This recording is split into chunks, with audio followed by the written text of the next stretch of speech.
Hello friends, રસોઈની દુનિયામાં આપનું સ્વાગત છે। આજે હું તમને ખટ્ટું મીઠું તેમજ એકદમ ક્રિસ્પી અને ઉનાળાની સિઝનમાં મળે તેવા ગુંદાના શાકની રેસીપી જણાવીશ। જો તમને આ વિડીયો ગમે તો લાઇક, શેર અને સબસ્ક્રાઈબ જરૂરથી કરજો અને તમારા ફ્રેન્ડ્સ અને રિલેટિવ્સમાં જરૂરથી શેર કરજો।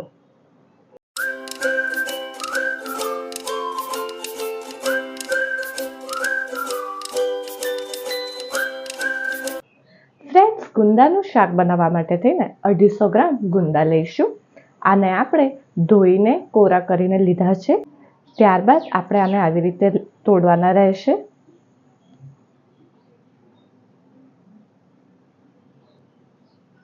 આવી રીતના બ્રાઉન લીટા કાઢી કાઢવાના રહેશે। બધા ગુંદા આપણે આવી રીતે કરી લઈશું।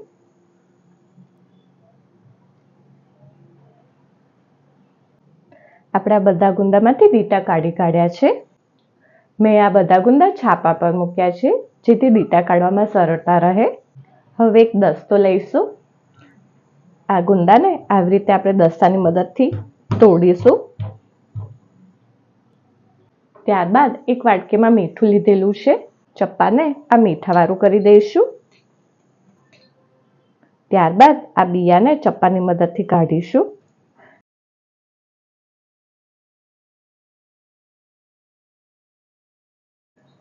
મીઠાની મદદથી કરશો તો ઠળિયો ફટાફટ નીકળી જશે। આવી જ રીતે બીજા બધા કરવાના રહેશે।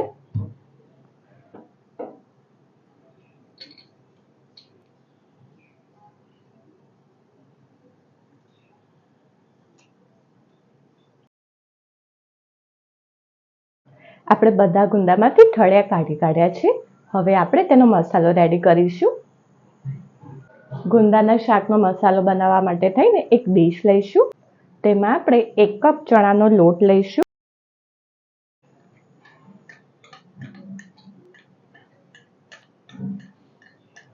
આશરે 6-7 ચમચી જેટલું થશે। આપણે રૂટીનમાં જે ચણાનો લોટ વાપરતા હોઈએ છીએ તે જ લેવાનો રહેશે। તે પછી અડધી ચમચી હળદર, 1 ચમચી લાલ મરચું, 1 ચમચી ધાણા જીરું,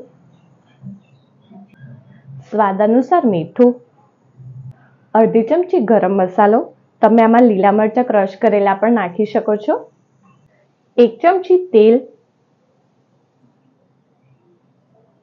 તે પછી 1 કપ છીણેલી કાચી કેરી એડ કરીશું। તમારે જો છીણવી ન હોય તો તમે ઝીણી ઝીણી સમારીને બી એડ કરી શકો છો।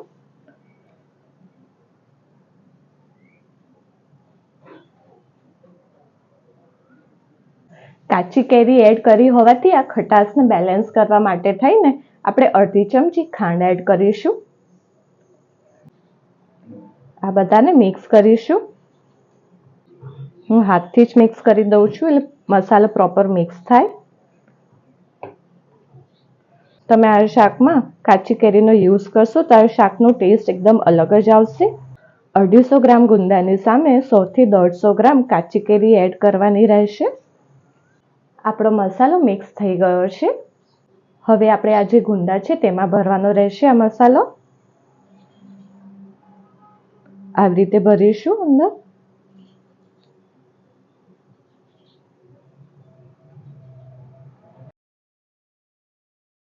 આવી રીતે જ બીજા બધા ભરવાના રહેશે।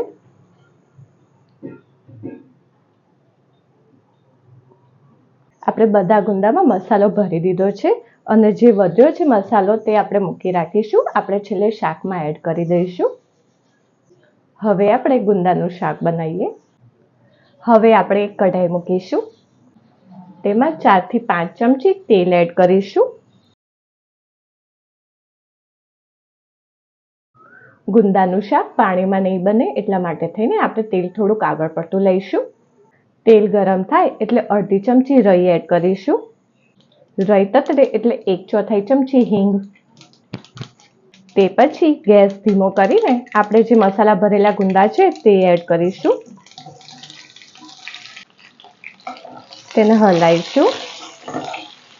20 સેકન્ડ તેને આવી રીતે તેલમાં સાંતળીશું। આવી રીતે સતરાઈ જાય તે પછી તેને આપણે ઢાંકીશું। આવી રીતે ડીશ ઢાંકી દીધા બાદ ત્યારબાદ તેની ઉપર થોડુંક પાણી રેડીશું ગુંદાને આપણે આવી રીતે ચઢવવાના રહેશે. હવે લો ટુ મીડિયમ ફ્લેમ ઉપર તેને 5 થી 10 મિનિટ સુધી ચઢવવા દઈશું. વચ્ચે વચ્ચે આપણે ચેક કરતા રહીશું, તેને હલાવીશું. હવે તેને ફરીથી તેવી જ રીતે ઢાંકી દઈશું. ઉપર પાણી ખાસ હોવું જોઈએ જેથી ગુંદા ચડી શકે. થોડીક વાર રહીને આપણે ફરીથી ચેક કરીશું. તમે જોઈ શકો છો ગુંદાનું આખું ટેક્સચર ચેન્જ થઈ ગયું છે. આપણા ગુંદા મસ્ત ચડી ગયા છે. આપણા ગુંદા ચડ્યા છે કે નહીં તે કેવી રીતે ખબર પડશે? તો આવી રીતે કોઈ પણ એક ગુંદાને આમ કરીને તોડવાના રહેશે. જો આવી રીતે તૂટી જાય તો સમજવું કે આપણા ગુંદા ચડી ગયા છે. હવે તે પછી આપણે જે આ મસાલો વધ્યો હતો તે એડ કરી દઈશું. ગુંદાને ચડાવતા 10 મિનિટ જેવું થયું છે. હવે આ બધાને આપણે મિક્સ કરીશું. હવે ધીમા ગેસે ઢાંકીને આ મસાલાને ચઢાવવા દઈશું.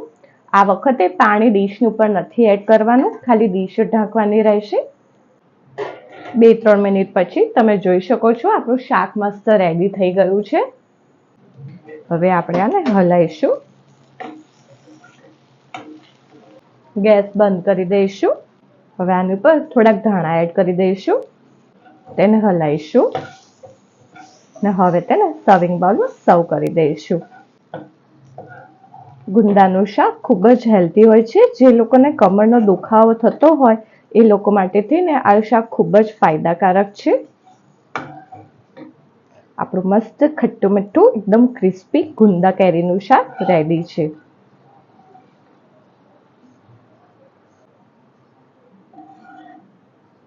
ફ્રેન્ડ્સ, તો આપણું એકદમ ગરમા ગરમ ખટ્ટું મીઠું તેમજ એકદમ ક્રિસ્પી ગુંદાનું શાક રેડી છે.